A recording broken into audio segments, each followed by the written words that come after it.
Я совершенно искренне считаю, что развлекательное кино, мультфильмы и видеоигры не обязательно предназначены для того, чтобы показывать реальность такой, как она есть, а наоборот созданы, чтобы человек мог отвлечься от этой зачастую мрачной действительности на что-то красивое, нереальное и приятное глазу. В частности, игры — это способ рефлексии, своего рода эскапизм, и за это я их люблю в том числе. Понятно, что есть место для массы проектов, где реалистичность — это часть задумки, и они потрясающие, однако все должно быть контекстно, на своих местах, не притянуто за уши. Я не против других рас в играх, я против того, когда они там не к месту. И я не против девушек немодельной внешности, я против того, когда их нарочно делают несимпатичными, только потому, что сейчас, видишь ли, такое время. Игры — не место для политической и социальной повестки. Знаете, чего больше всего не любят люди? Когда им говорят, как надо думать, кого любить и чем восхищаться. Мы прекрасно чувствуем фальшь и подсознательно отвергаем ее, но обычно лучше слышно тех, кто громче кричит.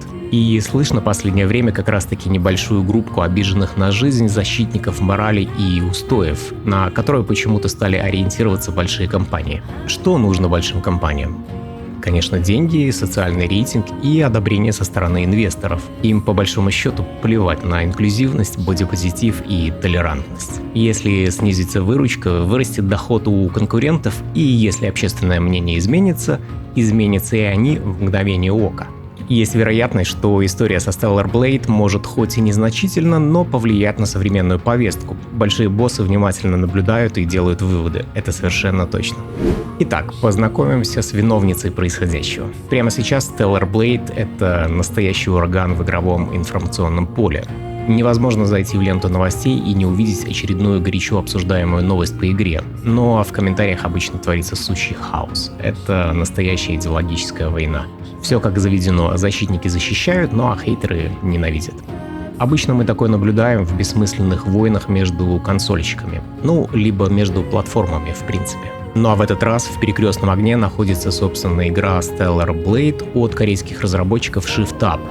А камнем преткновения стала, естественно, гиперсексуализированная внешность главной героини. Давненько не помню такого социального раскола и информационного резонанса.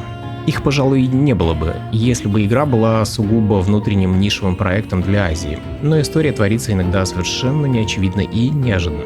Stellar Blade — это крайне важное событие как для игровой индустрии, так и для общественности в принципе, без шуток.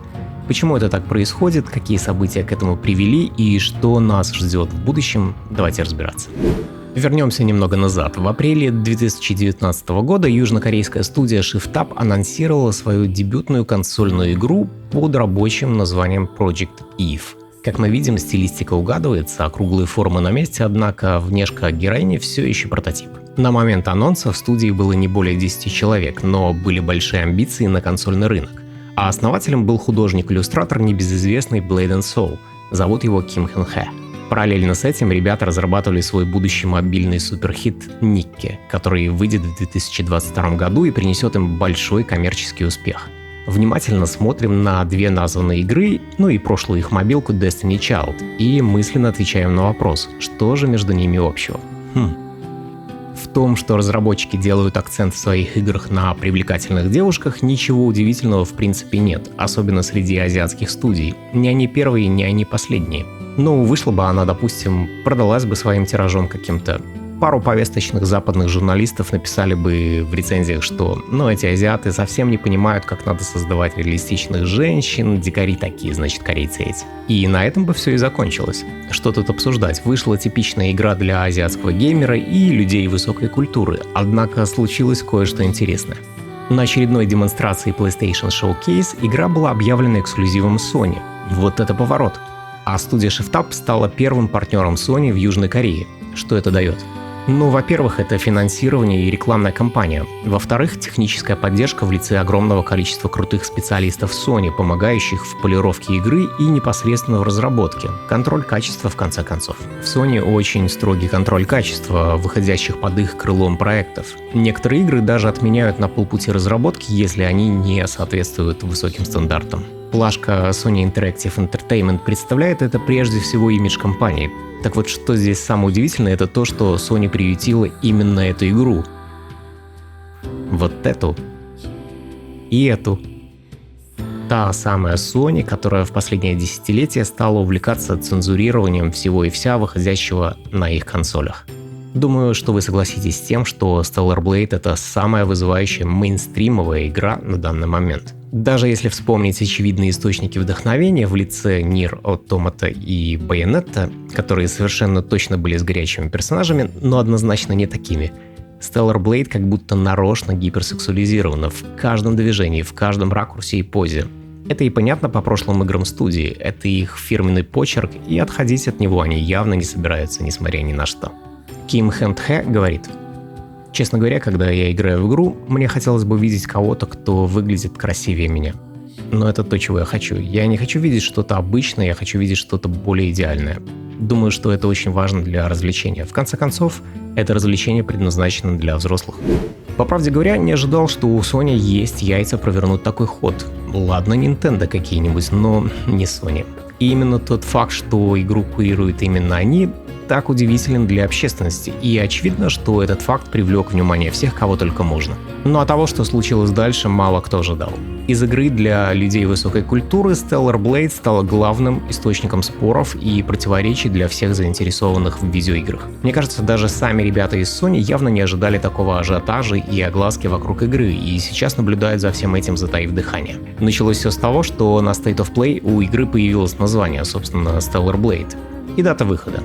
А публике показали 6-минутный ролик, где рассказывали, о чем же, собственно, проект, как он выглядит и играется.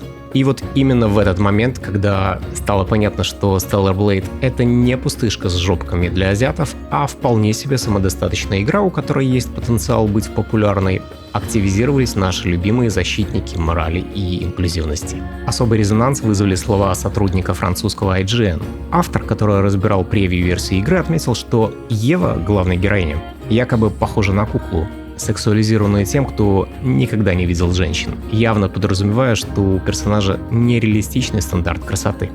Заявление подняло волну возмущений среди игроков, которые сразу отметили, что внешность Евы, в общем-то, взяли с настоящей модели, а сам генеральный директор Ким женат. Причем женат он на концепт-художнице студии, которая и ответственна напрямую за отображение персонажа в игре, но и сама по себе выглядит вполне себе ничего. Издание сначала опубликовало пояснение о том, что слова автора неверно истолковали с французского языка, изменили часть фразы, которая, в общем, почти ничего не меняет глобально. Но волна гнева игроков была так мощна, что IGN France попросту пришлось принести официальные извинения. И, судя по всему, автор скандального текста выбесил не только игроков. Журнал «Максим», корейский, как раз ответил на критику свежим роликом, где ведущая не только обсудила ситуацию, но и напомнила, что сама модель, в общем-то, снималась в откровенной фотосессии для издания, а американский бодипозитив — это не мировой стандарт. Ну а что в этой ситуации интересно, так это удивительно счастливое стечение обстоятельств для разработчиков. На любую типичную критику в таких случаях со стороны инклюзивщиков и меньшинств у режиссера Кима всегда были козыри в рукаве. Удивительно также, с какой самоотверженностью выступили простые игроки в защите как игры, так и разработчиков в этих конфликтах. Сам Ким Хэн Тхэ с постоянством выдает базу словами о том, что студия думает прежде всего о игроках и дает им по большому счету то, что хотят они, а не топ-менеджеры издательств, прогнувшиеся под повестку. Микротранзакции в одиночной игре? Увольте. Наша игра закончена от начала до конца, с огромным количеством костюмов для героини, за которые иные брали бы по $5. Оптимизация? Ребят, вот вам демо. В нем 3 режима производительности на любой вкус. 4К в 30 кадров в секунду, пожалуйста. 60 кадров в секунду. Держите, распишитесь. Что-то среднее? Окей. Digital Foundry протестировали, все четко, визуал хороший, производительность как заявлено. Поиграв в демо, многие были также удивлены, что, как игра геймплейная, Stellar Blade тоже очень даже приличная и играбельная. За счет широкого резонанса и огласки общественное мнение стало меняться. Стримеры и блогеры очень положительно настроены, в том числе внося в это все свою лепту. Заметно, что геймеры устали от игр по внутренним регламентам с повестками и инклюзивностью. Они хотят платить деньги за то, что они реально хотели бы видеть в игре. Я не говорю, что все студии должны сейчас делать игры с такими горячими персонажами. Конечно же нет. Но сам прецедент довольно занятный и довольно прозрачно дает понять большим издателям, что геймер, в общем-то, устал от фальши, которые их кормят от игры к игре. Азиаты вообще последнее время семимильными шагами возвращают свое влияние в игровой индустрии за счет качественно отличающихся от западного игростроя проектов. И западные издатели это прекрасно видят и понимают, однозначно обсуждая, что же происходит на своих утренних летучках больших боссов. К чему это приведет, посмотрим, конечно, но совершенно точно, что нежданчик в лице Stellar Blade и смелость Sony внесет свою лепту в текущее положение дел, но как минимум в дизайне персонажей и, может быть, мы, как в старые добрые, увидим больше симпатичных женских персонажей в наших любимых играх со временем. Осталось дождаться релиза и данных о продажах игры, это очень важно и многое покажет. Stellar Blade выходит уже совсем скоро, 26 апреля, пока что эксклюзивно на PlayStation 5. На этом у меня все на сегодня. Пишите в комментариях ваше мнение по поводу всей этой ситуации, будет интересно почитать. Ставьте лайки и подписывайтесь, если видео понравилось. Это поможет развитию канала. Ну а вы на канале Платоси, увидимся в следующем видео. Пока!